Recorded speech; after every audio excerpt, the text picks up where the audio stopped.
गांव की चौपाल हो या शहर की सोसाइटी, मोहल्ले या गलियां, महिलाओं का स्वास्थ्य अक्सर चर्चाओं से दूर रह जाता है।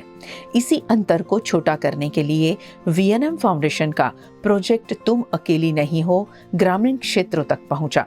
अमी लाइफ साइंसेज के सीएसआर सहयोग से पादरा क्षेत्र की 15 चुनिंदा आंगनवाड़ियों में महिला स्वास्थ्य पर विशेष जागरूकता सत्र आयोजित किए गए।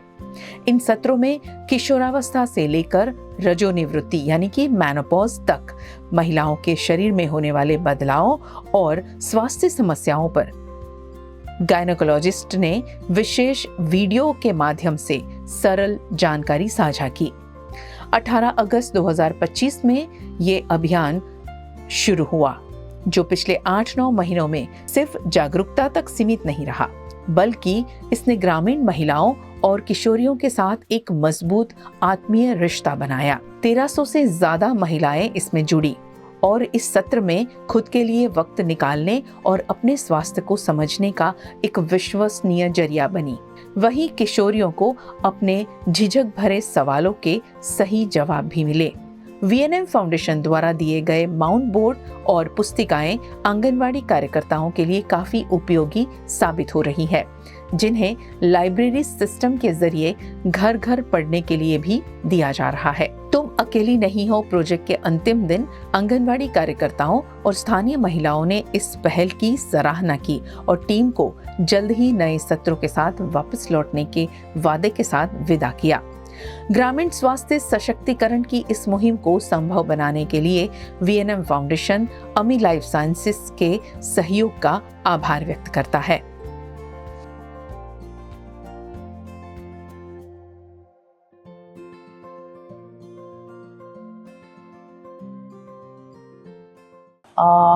મારું નામ છે નાયક સુધરાબેન વિક્રમભાઈ। હું આંગણવાડી કાર્યકર છું અને મારું ગામ લોલા છે, તાલુકો પાદરા, જિલ્લો વડોદરા।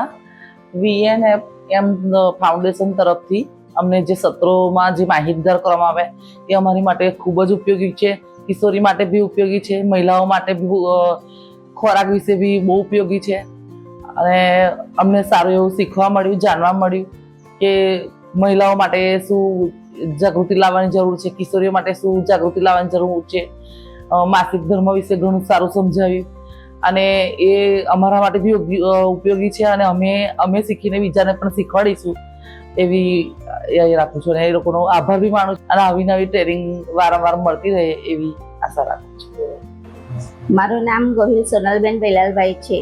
હું સાંઢા ગામ સાંઢા આંગણવાડી 4માં કાર્યકર તરીકે ફરજ બજાવું છું। तुम अकेली नहीं हो એ સેશન અમારે ત્યાં ખાસી વખત થયું છે અને સેશનમાં જે અમે નહોતું જાણ્યું એ અમને બધું જાણવા મળ્યું કે સગર્ભા માતા હોય તો એમને ખોરાક કેવી રીતે પૂરો પાડવો અને કેવી રીતે ખોરાક ખાવો એ વિશે અમને જાણવા મળ્યું। જે માસિક ધર્મમાં જે કિશોરીઓ આવતી હતી, માસિક ધર્મમાં કેવી રીતે કિશોરીઓને સ્વસ્થતા રાખવી, કેવી રીતે ખાવું કિશોરીઓને, કેવી રીતે પોષણ સ્તરમાં લાવવી કિશોરીઓને એ વિશે અમને જાણવા મળ્યું અને જ્યારે બી સેશન આવે તો અમારા લાભાર્થી બી આવતા હતા સાંભળવા માટે અને અમને જાણવા મળ્યું કે કેવી રીતે હું કરું, આપણે સગર્ભા માતા વિશે શું કરવું, જ્યારે ધત્રી માતા બને તો કેવો ખોરાક ખાવો। પહેલેની માન્યતા હોય છે કે આ વસ્તુ ના ખવાય, આ વસ્તુ ના ખવાય, પણ જ્યારે બી આ મેડમ સેશન લઈને આવ્યા ને ત્યારે અમને જાણવાનું મળ્યું કે આપણે તો બધું જ ખવાય, એવું નહીં કે આ વસ્તુ આપણાથી ના ખવાય। મારું નામ કંકુબેન ગોપાલભાઈ રબારી, કરકડી ગામ છે મારું। અમે આ સત્રમાં 8 મહિનાથી આવતા હતા અને બધું જાણકારી થઈ, અમને બધું જાણવાનું સારું છે, સમજવાનું છે અને આગળ સારું આવું આવે તો સારું છે કિશોરીઓ માટે, સ્ત્રીઓ માટે, મહિલાઓ માટે। મારું નામ પરમાર ભાનુબેન દિનેશભાઈ। હું કરકડી આંગણવાડી કેન્દ્ર નંબર 5 પર હેલ્પર બેનની ફરજ બજાવું છું। અમારા આંગણવાડીની અંદર અમી લાઈફ સાયન્સીસ દ્વારા तुम अकेली नहीं हो પ્રોજેક્ટ આંગણવાડીમાં લાવવામાં આવ્યો। એ પ્રોજેક્ટની અંદર જે 8-9 અમારા એની અંદર સેશન થયા, એની અંદર અમારા વિસ્તારની અંદર જેટલા લાભાર્થીઓ હતા એમને એ લોકો આવતા હતા, પ્રોજેક્ટની અંદર જે વિડીયો બતાવતા હતા, જાણકારી આપી, એની અંદર જે લાભાર્થીઓ આવતા હતા તેમને જો સમજણ નથી પડતી તો નેત્રા મેડમ છે, હસ્તી મેડમ છે, એ લોકો અમને સમજાવતા હતા, લાભાર્થીઓ પણ સારી રીતે સમજતા હતા। આ પ્રોજેક્ટથી અમારા વિસ્તારની અંદર લાભાર્થીઓને ઘણો ઘણું બધું જાણવા મળ્યું આની અંદરથી. મારું નામ રૂપલબેન મુકેશભાઈ ચૌહાણ છે અને હું કરકડી આંગણવાડી તરીકે ફરજ બજાવું છું. હવે આ પ્રોજેક્ટમાં અમારે VNM ફાઉન્ડેશન તુમ અકેલી નહીં હો એ પ્રોજેક્ટ આવ્યો છે. એમાં મોટી ઉંમરની મહિલાઓ, સગર્ભા, ધાત્રી માતા અને કિશોરીઓ 11 થી 14 વર્ષની, 15 થી 18 વર્ષની કિશોરીઓને અમે દરેક ક્ષેત્રમાં બોલ્યા છે. એમાં મહિલાઓને, સગર્ભા માતાઓને અને અનેક અમુક વજન ઓછું હોય કે માતાઓ જે શક્તિ કે એની ગોળીઓ ના લેતી હોય, એમનું HB ઓછું હોય એ દ્વારા, અને કિશોરીઓને પણ અમુક કિશોરીનું વજન, ઊંચાઈ, BMI ઓછું હોય એ દ્વારા સમજ આપે છે, સ્વચ્છતા વિશે સમજ આપી છે. અને મોટી ઉંમરની મહિલાઓને પણ શારીરિક દવાઓ, ગમે તે બીમારી હોય કે અન્ય કોઈ પણ ગાંઠ છે, બીમારી, કોઈ તકલીફ હોય તો એમાં તુમ અકેલીનો પ્રોજેક્ટ દ્વારા અમને સારું દરેક ક્ષેત્રમાં જાણવા મળે છે. આવો પ્રોગ્રામ દરેક ક્ષેત્રમાં વારંવાર થાય એવી અમારી ઈચ્છા છે. મારું નામ રશ્મિકા દીપક પ્રજાપતિ છે. હું વડુ ગામમાં રહું છું. મને આ પ્રોજેક્ટ સારો લાગ્યો. માસિક ધર્મની વિશે જાણ્યા, પછી ગર્ભાવસ્થા વિશે જાણ્યા, ગર્ભાવસ્થા પર કઈ રીતના પાલન કરવા, શું ખોરાક લેવો એ વિશે જાણકારી મેળવી. થાઇરોઇડ વિશે સમજ્યા. થાઇરોઇડમાં બે જાતના થાઇરોઇડ હોય છે, એક લીલો થાઇરોઇડ, એક સૂકો થાઇરોઇડ. ફરી આવા પ્રોગ્રામ થવા જોઈએ. મારું નામ જ્યોત્સનાબેન નરેશભાઈ ચૌહાણ છે. હું વડુ કેન્દ્ર 1 નંબરમાં તેડાગર તરીકે જોબ કરું છું. અહીંયા જે VM ફાઉન્ડેશન દ્વારા અમને જે માહિતી આપવામાં આવી છે એમાં અમને લોકોને ઘણું બધું શીખવા મળ્યું છે. જેમ કે ડિલિવરીમાં શું ખાવું જોઈએ, શું ના ખાવું જોઈએ, કેટલી વ્યવસ્થા, મતલબ કેટલી સાર સંભાળ લેવી જોઈએ તેના વિશે અમને ખૂબ સરસ સમજાવવામાં અને વિડીયો બતાવવામાં આવ્યા છે. પછી કિશોર અવસ્થામાં શું શું કાળજી લેવી જોઈએ તેના વિશે અમને માહિતી ખૂબ સારી, જે નહોતી માહિતી અમારી પાસે તે પણ અમને આપી છે. તેથી તે લોકોનું ખૂબ ખૂબ અભિનંદન. આવા સત્રો ફરી અમારી આંગણવાડીમાં ફરી થવા જોઈએ. નમસ્તે, હું વડુ 9 આંગણવાડીની લાભાર્થી છું. મારું નામ પરમાર અરુણાબેન કરણભાઈ છે. હું અહીંયા આજે મેડમો કરાવતા હતા પેલું એ મીટિંગને, એમાં હું આવતી હતી. તો તેમાં મેડમે અમને માસિક ધર્મમાં શું કરવું જોઈએ, સ્વચ્છતા રાખવી જોઈએ, એકનું એક કપડું કેટલો ટાઈમ યુઝ કરાય, પછી એનો સ્વચ્છતા વિશે બધું સમજાવ્યું હતું. પછી માસિક ધર્મ કોઈને ટાઈમસર રેગ્યુલર માસિક ના આવતું હોય તો એમાં શું કરવું જોઈએ એ જાણકારી આપી હતી. પછી ગર્ભાશય વિશે સમજાવ્યું હતું. આ બધું અહીંયાથી જાણવા મળ્યું હતું, શીખવા મળ્યું હતું અને ઘણું અમારી લાઈફમાં મદદરૂપ પણ થયું હતું. થાઇરોઇડ વિશે પણ મેડમે જાણકારી આપી હતી.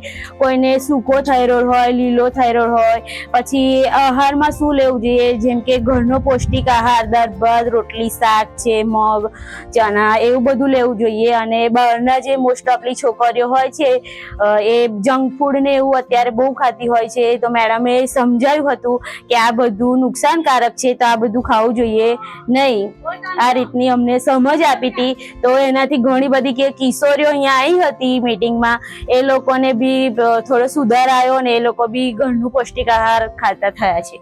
નમસ્તે, હું આંગણવાડી 9માં તેડાગર બેન છું. મારું નામ નિશાબેન પ્રવીણસિંહ પરમાર છે. આ લોકો જે મેડમો મીટિંગ રાખતા હતા એ બહુ સરસ એમનું કામ છે. આજુબાજુની જે બહેનો છે એમને કઈ માસિક ધર્મ વિશે છે, ગર્ભાવસ્થામાં શું શું કરવું જોઈએ, શું કાળજી રાખવી જોઈએ, કઈ રસી નીકળવી જોઈએ, એવું કશું એમને ખબર ના હતા. મેડમો એ લોકો શીખવાડતા હતા.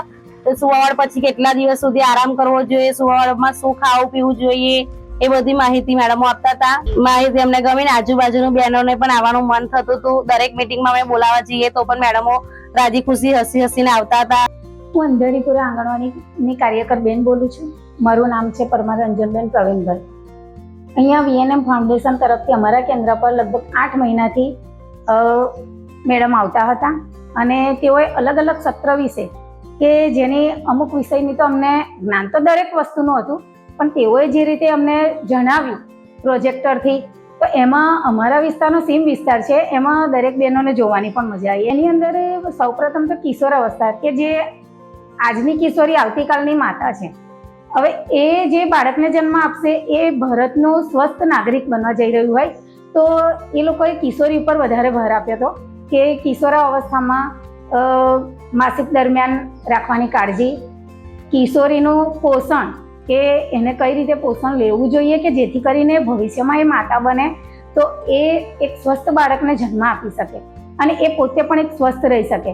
તો એની અંદર પહેલાં તો સૌપ્રથમ અમારી કિશોરીઓને મૂંઝવતા પ્રશ્નો એ હતા કે આ ઉંમરની અંદર કેવું આમ હોર્મોન્સમાં બદલાવ થાય તો કઈ કઈ રીતનું એ થાય. તો એની અંદર એ લોકોએ પ્રોજેક્ટ દ્વારા ખૂબ જ સરસ રીતે સમજાવ્યું, બતાવ્યું અને વિડીયો દ્વારા બતાવ્યું. આ રીતે તો કિશોરીઓને પણ જે અંદરથી પ્રશ્નો મૂંઝવતા હતા ને એમાં એ લોકોને એ પ્રશ્નનો ઉકેલ મળી ગયો. મતલબમાં પછી સગર્ભા અવસ્થા વિશે એમને સમજાવ્યું. તો સગર્ભા અવસ્થામાં જે અમારી ચાલુમાં સગર્ભા હતી એ બહેનોને બોલાવ્યા હતા.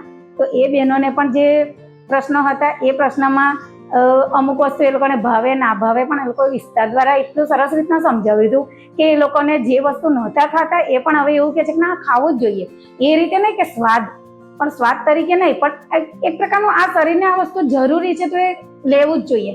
એ રીતે એ લોકોએ એ લીધું. અને બાળકની પછી ત્યારબાદ પ્રસૂતા અવસ્થા દરમિયાન કે બાળકની કઈ રીતે કાળજી લેવી, તો એ સમય દરમિયાન બાળકને આટલા મહિના સુધી એટલે કે 6 મહિના સુધી ફક્ત માતાનું ધાવણ જ આપવું જોઈએ. માતાના ધાવણની અંદર બધા જ પોષક તત્વો છે, એને પાણી શુદ્ધ પણ આપવાનું, કારણ કે એની અંદરથી થતા રોગો થઈ ન શકે. હવે 6 મહિનાનું બાળક થાય ત્યાર પછી તે લોકોને ઉપરી આહાર આપવો જોઈએ. એના વિશે પણ સમજાવ્યું કે જેથી કરીને બાળકની અને વધતી જતી ઉંમર સાથે ફક્ત માતાનું દૂધ એટલું પોષણ નથી આપી શકતું, તો એની સાથે ઉપરી આહાર શરૂ કરવો જોઈએ જેથી કરીને બાળકને ઉંમર પ્રમાણે પોષક તત્વો મળી રહે. એ વિશે પણ સમજાવ્યું. પોતા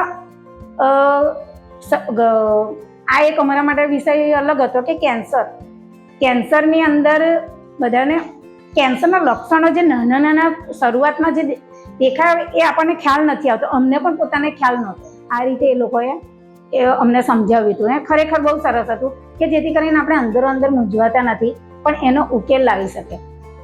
રોગ થઈ ગયા પછી તો બધું જ સારવાર કદાચ થઈ બી ના શકે, પણ થતાં પહેલાંની જ કે જેને નાના નાના લક્ષણો દેખાય એ વિશેની જ એ લોકોએ અમને જાણકારી આપી જેથી કરીને અમને પ્રશ્નો મોટા થાય એ પહેલાં જ અમે એનું નિવારણ લાવી શકીએ. સત્ર પતી ગયા છે, ચાલુ હતા એ દરમિયાન અમને ઘણું બધું જાણવા મળતું હતું, પણ જો ભવિષ્યની અંદર એ સત્ર ચાલુ રાખશે તો પણ અમારા માટે તો ખરેખર ઘરે ગંગા જેવી વાત છે.